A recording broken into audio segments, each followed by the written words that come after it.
오늘의 10분 말씀. 예레미야 50장 1절부터 10절까지입니다.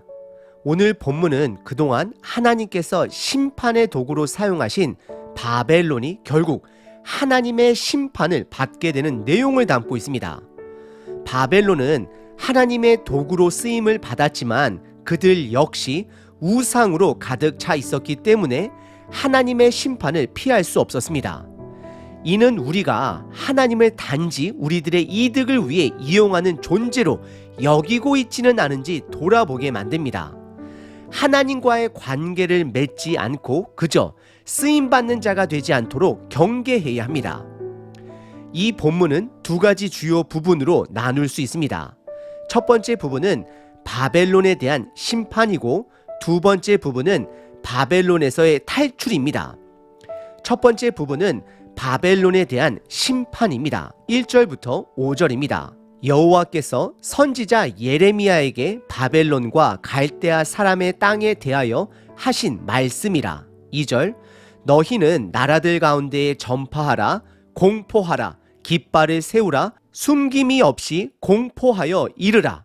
바벨론이 함락되고 벨이 수치를 당하며 무로닥이 부스러지며 그 신상들은 수치를 당하며 우상들은 부스러진다 하라. 3절 이는 한 나라가 북쪽에서 나와서 그들을 쳐서 그 땅으로 황폐하게 하여 그들 가운데 사는 자가 없게 할 것임이라.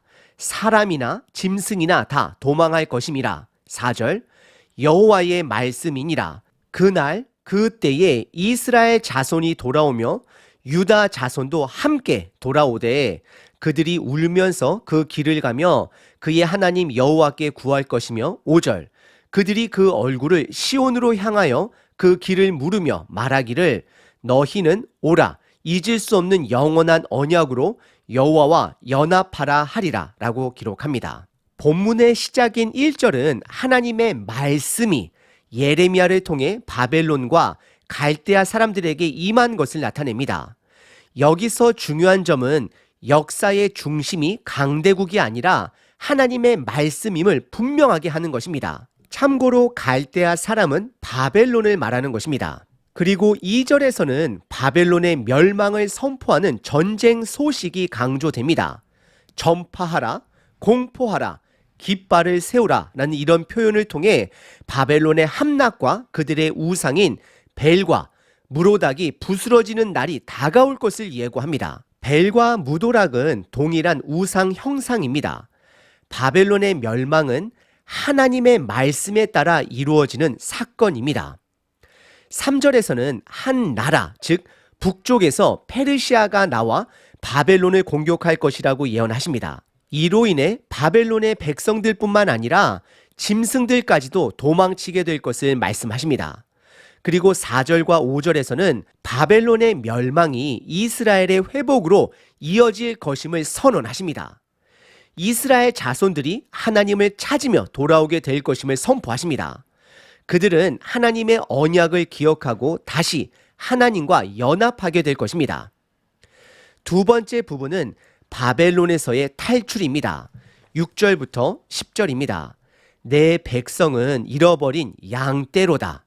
그 목자들이 그들을 곁길로 가게 하여 산으로 돌이키게 하였으므로 그들이 산에서 언덕으로 돌아다니며 쉴 곳을 잊었도다. 7절 그들을 만나는 자들은 그들을 삼키며 그의 대적은 말하기를 그들이 여호와 곧 의로운 처소이시며 그의 조상들의 소망이신 여호와께 범죄하였음인즉 우리는 무죄하다 하였느니라.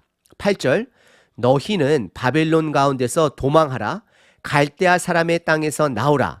양떼에서 앞서가는 숫염소같이 하라. 9절 보라 내가 큰 민족의 무리를 북쪽에서 올라오게 하여 바벨론을 대항하게 하리니 그들이 대열을 버리고 쳐서 정복할 것이라. 그들의 화살은 노련한 용사의 화살 같아서 허공을 치지 아니하리라. 10절 갈대아가 약탈을 당할 것이라.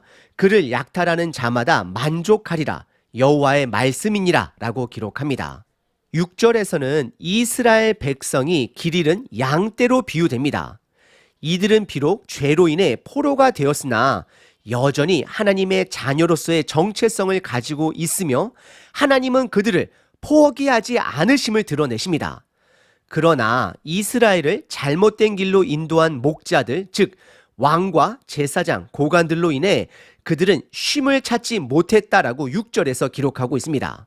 그리고 7절에서는 이스라엘이 하나님을 떠나 포로 생활을 하게 된 그 이유를 묘사하고 8절부터는 하나님께서 바벨론에서 탈출하라고 명령하십니다.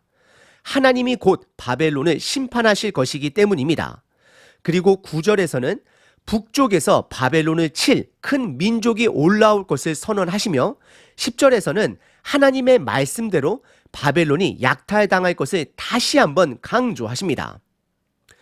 이 본문은 바벨론이 심판을 받고 이스라엘이 회복될 것이라는 내용을 명확하게 전달하고 있습니다. 그러나 여기서 중요한 교훈은 하나님께 쓰임만 받고 버려지는 자가 되지 않도록 주의해야 한다는 것입니다. 하나님은 그저 이용당하기를 원치 않으십니다. 하나님은 우리와 관계를 맺고 우리 삶 속에서 동행하시길 원하십니다.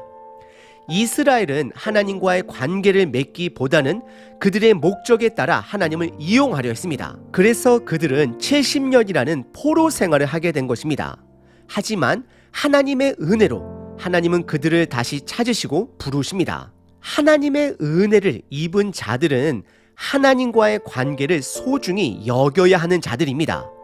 오늘 하루 하나님과의 관계를 진지하게 돌아보시며 하나님과 깊은 관계 맺는 삶을 살아내시길 기도드립니다.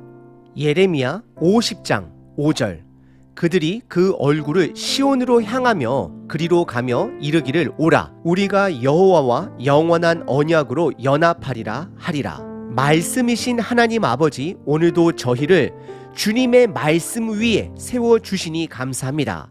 우리가 주님의 얼굴을 향해 나아가기를 원합니다. 우리의 삶이 혼란하고 예측하지 못한다 할지라도 흔들리지 않는 말씀을 붙들고 하루하루 살아내겠습니다. 우리의 삶이 주님의 영원한 언약과 연결되어 있음을 선포합니다. 주님, 우리가 그저 쓰임만 받는 자가 아니라 주님과 동행하며 깊은 관계를 맺는 자들이 되게 하옵소서. 오늘도 주님과 연합하여 살아가며 우리의 모든 일들이 주님의 뜻 안에서 이루어지도록 인도해 주시길 기도합니다. 우리의 인도자 되신 예수 그리스도의 이름으로 기도드립니다. 아멘. 항상 기뻐하라. 쉬지 말고 기도하라. 범사에 감사하라.